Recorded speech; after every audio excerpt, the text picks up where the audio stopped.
लोगों की टोली और चाहे अगर मुकदमा ये दर्ज नहीं कर रहा हो तो 156(3) से मुकदमे दर्ज करा करके इनको समूह में घेर करके इसे इनको खिलाफ वारंट जारी कर दो। 5 लाख रुपए जैसे वो 30,000 कोर्ट में अपना सेटलमेंट कर लिया, 100 लोगों के साथ सेटलमेंट करने के लिए तैयार हो जाएगा।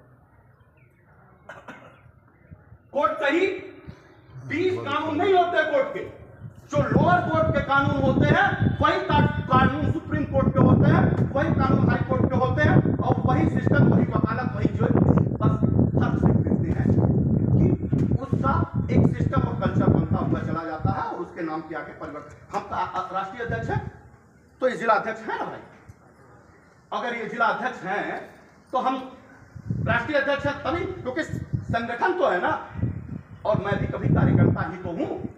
एक ही दिन का सही कार्यकर्ता, एक दिन के लिए जैसे आपका फॉर्म भराया गया होगा हमको भी भराया गया होगा।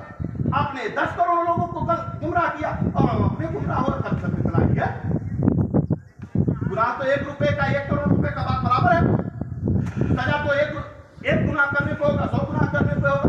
गुनाहगार जितनी सारा प्रबंधन तंत्र है उससे कम गुनाहगार आप भी नहीं है, ये भी बात आपको स्वीकार करनी पड़ेगी। डिपॉजिट टेकिंग और डिपॉजिट टेकर ये 2 शब्द हैं कानून में। जो पैसा लेने वाला और जो पैसा देने वाला है, जिसको पैसा आपने दिया वो कानून के दायरे में आएंगे। लोग आपको गुमराह करें चाहे जिस रास्ते पे आपको भटकाए, लेकिन सच ये है कि डिपॉजिट टेकर और डिपॉजिट टेकिंग ये 2 शब्द ऐसे हैं जिस दिन वो कानून के दायरे में आएंगे, जेल सबसे पहले वही जाएंगे, संपत्तियां सबसे पहले उन्हीं की बिकेगी।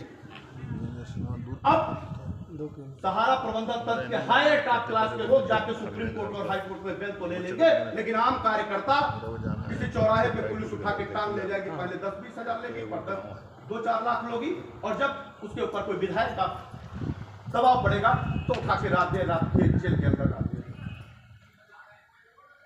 ऐसा नहीं है कि कानून दूसरे के लिए दूसरा और तीसरे के लिए तीसरा बनता है। कानून संविधान में एक ही है, बस गरीब अपने हकों के लिए खड़ा नहीं हो पाता, इस नाते उसको न्याय नहीं मिल पाता, लेकिन अमीर अपने पैसे के आधार पर उस न्याय को खरीद ले जाता है, उसको तुरंत न्याय दिखाई दे जाता है।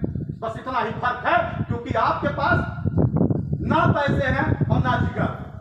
आपको अधिकार बिताने के बाद भी अपने घरों पे हो गए आज मीटिंग, चलो कोई बात नहीं है, ऐसे आए और चले गए, अभी फिर होगा तो फिर हमारे जागरूक हो जाएंगे, फिर हमारे से पूछने लगेंगे। इस सोच और प्रवृत्ति के साथ रहने वाले लोग हैं तो उनका पैसे का भुगतान तो जीवन में नहीं हो पाएगा, जीवन में। लेकिन अगर इस बात को महसूस कर लेंगे कि अब ये बात हमको समझाने के लिए अगर लोग को आने की जरूरत नहीं है, हम खुद इतने सक्षम है कि यहाँ लाखों की भीड़ खड़ा करके अपना अधिकार ले सकते हैं, तो आपका जिला अध्यक्ष भी ना आए तो भी आप लड़के यहाँ जीत सकते हैं। संगठन आपको पैसा नहीं देता, संगठन आपके अंदर आपके अधिकारों के प्रति जागरूक करके आपको बिल्डअप कर देता है, आपको उत्साहवर्धन कर देता है, और आप अपने अधिकारों के लिए लड़ सकते हैं, ऐसा जज्बा पैदा कर सकता है। यही संगठन का काम है। संगठन का काम रुपया देना नहीं है, संगठन का काम आपके हकों के लिए लड़ाई लड़ना है, और वो अनित्य जन आंदोलन संघर्ष न्यायमोर्चा अपनी ईमानदारी के साथ। अब फर्क इतना है कि आप 26 को क्या करेंगे, 26 को कार्यक्रम बड़ा कर पाएंगे या कार्यक्रम के लिए अपने घरों पे बैठ जाएंगे। किसको नहीं दिया पूरे बिहार में आंदोलन के दृष्टिकोण से, संगठनात्मक ढांचे से रुपया किसको नहीं दिया? जो संगठन में थे उन संगठन के लोगों ने संगठन को कमजोर करने में ही स्वयं की भूमिका अपनाई।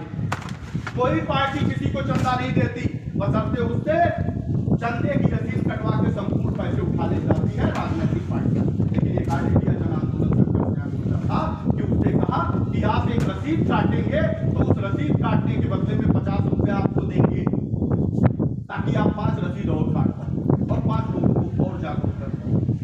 यह किसके लिए किया गया? जमाकर्ता के कार्यकर्ता के लिए, जमाकर्ता के लिए नहीं, कार्यकर्ता के लिए, कि कार्यकर्ता ग्रुप लीडर है, वो कर सकता है, उसके पास इतना अनुभव है, वो अपने साथियों को समेट सकता है। और गरीब लोगों ने जिसको खाने की औकात नहीं थी वो भी 100 रुपए आपकी संगठन की सदस्यता दिया। सीआरसी के नाम पे तमाम रसीदें कटी, लेकिन हुआ क्या? उनके अधिकारों की लड़ाई को लड़ने के लिए दिल्ली ले जाने के लिए हमारे पास 50 लोगों की भीड़ नहीं इकट्ठा हो पाई, 200 लोगों की भीड़ इकट्ठा नहीं हो पाई।